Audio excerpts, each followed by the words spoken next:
We come to you live from the Cocktail Lounge at the Mona Visitors Lodge and Conference Center here on the campus of the University of the West Indies. I am Trevor Monroe. And I'm Donna Scott Motley. And this morning we want to take a look at one of our venerable institutions. 100 years is 100 years anyway you take it.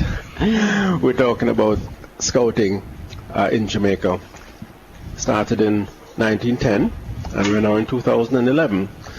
So I wanted to talk about the 100th anniversary celebrations, but to place this in the context of an understanding of the history and contribution of Scouting in Jamaica. It's a very great pleasure to welcome to Jamaica Speaks Reverend Barrington Suarez, Chief Commissioner, the Scout Association of Jamaica. Welcome, Barrington. Good morning. Good morning. And also in studio with us, two very good friends, Anthony Pickersgill, who is a member of the Banquet Planning Committee and also the Sponsorship Committee. That's Queen Scout himself of shall I tell you it? That's fine. 1963. Anthony, welcome. Thanks, And quite incredibly, Earl White, who is a member of the Banquet Planning Committee in charge of ticket sales, is a Queen Scout since 1961. These gentlemen look good. part of the Scouting contribution. Yeah, indeed. Thank you very much. Barrington, tell our listeners, so many of whom, unfortunately, will have not heard much about Scouting, don't know much about it, unless when it began in Jamaica and some of the contribution over the years. Take us through that 100 years, if you can, in a few minutes. Okay, in Jamaica, Scouting was started in 1910 by Reverend J.W. Graham in Brownstown, St. Mary, and then the first troop to be formed was at Woolmer's, when Woolmer's was initially beside the Kingston Parish Church in that same year. And then the Woolmer's troop became part of the Kingston Parish Church, and it was known as the first troop of Kingston. Scouting has grown since then, and we found Scouting being in most of the churches and the high schools. And then Cubbing came into being, followed by Girl Guides. We have grown over the years. In the 60s, when those, most of us, including those others with you, were in Scouting, was one of the years that I believe was our best time. We somehow went up to about 8,000 scouts throughout the island. Under some good leadership, like Fitzridson, who was the commissioner. Yes, I remember his name, Donald Fitzridson. Yes, Donald Fitzridson. But he was at least for 20 years. But over time, things, volunteerism reduced. The input and impact of Scouting reduced. And we are still celebrating, but not with that number as much as 3,000, but we can only account for 1,500 registered scouts. Tell us about the original mission of the Scout and the Scout movement, and what would it entail for a youngster to become a Scout? Okay, the mission and the aim and objective of Scouting is to build character in young men for the future, to become leaders of sound characters, which we find in the laws and the promise to serve God, to serve our neighbor, ourselves, and to be honest, to be brotherly, friendly, respectful. Basically, those were the tenets, which we did through a series of programs.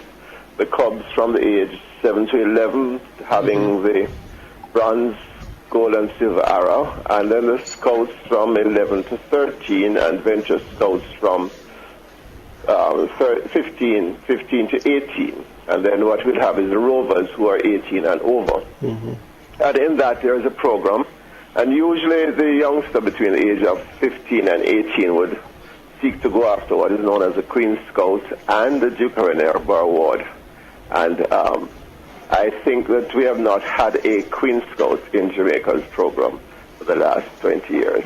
What would that signify when you become a Queen Scout? It means that you would have passed or gained all the achievements set out And because the Queen was the head of the organization, or is the head of the organization, the highest award to a scout who have not passed 18 years of age would have received the Queen's Scout. Let's bring in Earl and Tony. Earl, what would have motivated you in 61 to become a scout? And then Tony Pickersgill, Earl White and Tony Pickersgill. No, to be very honest, I started as a cub. Uh-huh. And that was about 7 years old. So this must have been your parents influencing you then? Yes, especially my mother. Uh-huh. And I continued through to the point where I was appointed district commissioner for St. Andrew. But I left here in 1972, returning last year in May. And as Reverend Suarez said, it's so much, most of my achievements, in fact, everything that I've achieved in life, I owe to scouting. Why do you say that, Earl? What was it that it taught you? The character building, it continued with what my parents taught me. And it was reinforced. Talk about brotherly love, respect for your fellow man. And the relationship we had with members of our troops, and even when we went abroad on jamborees to meet scouts from other countries and to interact with them, and some of them continue to be friends with you, it meant so much to me. And it got me out of a lot of trouble, because as a scout, you can't do this, you can't do that, and you just have to remember that you represented not only your troop but the brotherhood of the scouts. Let me be quite frank to you. I'm trying to get a real sense of because when my days at Clarendon College, what I recall is seeing them dressed up and marching around the place, not having a sense of what it is that they were trying to inculcate. Well, let's hear the rebel, Anthony Pickersgill. Rebel, let me hear how he, as a rebel, became involved in that down. Anthony, it's good that you answered that, since you were actually at Clarendon College as a scout. Yes. Well, my scouting started at Clarendon College. Yes. Famous institution. Yes, almost as famous as the University of Clarendon College. And I was motivated to join because we had an excellent scoutmaster, Nicholas Batchelor. Yes. And he got a group of us together. Actually, we were all involved in sports at school. And, from that, he led us into scouting, right? I have benefited tremendously from scouting. As a young man, what we were taught is a matter of discipline, loyalty, and commitment. That issue of respect is so important, for your fellow men. Absolutely. And honor, something which we, our scout pledge, we are committed.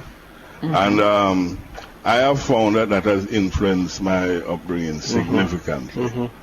And I think my persona is reflective of the principles of school. Reverend Barrington Suarez, I noticed that Jamaica, we were host to a number of jamborees over the years. Yes, right. You want to tell us a bit, what exactly was the jamboree? In 2006, we hosted the 13th Caribbean Jamboree. Yes, that was in Portland.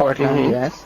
We had over 300 scouts in camp. We had some 12 countries from across the world coming in. Well, there was somebody as far as Finland coming. But it brings about the brotherly relationship, the brotherhood of scouting. And it does build. We had that jamboree during the celebration here in St. Elizabeth in August.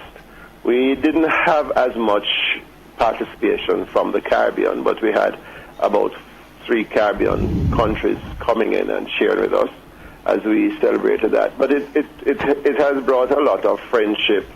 Many of us who have been away to still have friends from those we have met, and sometimes when we travel, we meet back with them. Jamborees also gives us an understanding of other cultures and how we share with the various areas that they have. But it has been, for many of us, a good experience. How do we go about, everybody now understands the importance of character building. It wasn't such a quote-unquote buzzword many years ago, but this is now really central to all our educational transformation process, to the society as a whole. How do we go about reviving interest in one important institution of significance to character building? Well, the initial program of the Scout Association has remained the same. It's how we now implement it, and we are endeavoring to train our leaders and all persons who wish to volunteer along that understanding of bringing that character building into place, using the various programs that we have, and which essentially speaks to how a youngster look at himself, how he grows in relationship to his God as he understands it, because, scouting is not restricted to Christianity. How he relates to his community, and we have community programs that I've done. How he does any what we would call special skills. We have areas in which we show them how to find their way around without compass. But nowadays you have the GSP, these things that can now make you find your way around. But still yet you have to study and understand how you do that. So we use various methods to carry that out. But what I think we must have is a volunteer leader who is of high integrity and willing to work with the youngsters and go out and do that, even going out to camps, which is an area in which youngsters learn how to live and understand the struggles and difficulties of life, cooking and so forth. Do you though, or let me ask you this, or do you only have, how do you divide up the country in terms of regions, or how do you get the leadership to motivate people, the scouts along in different areas? We have divided ourselves into 4 areas. It's Kingston and St. Andrew is actually 3 districts, but we are, and St. Catherine is 4 districts, but we divide ourselves in parishes. And along the coast of Clarendon, Manchester, Centralton and Westmoreland is one of our areas. St. Anne, Trelawney, St. James, Hanover is another of our areas. And then we have St. Mary, Portland, St. Andrew, and Western Kingston and St. Andrew is one, and then St. Catherine, Kingston, and St. Thomas. I would have thought, just thinking aloud, that you want to get to the leadership in the schools, and the principals, and just look at you gentlemen, you came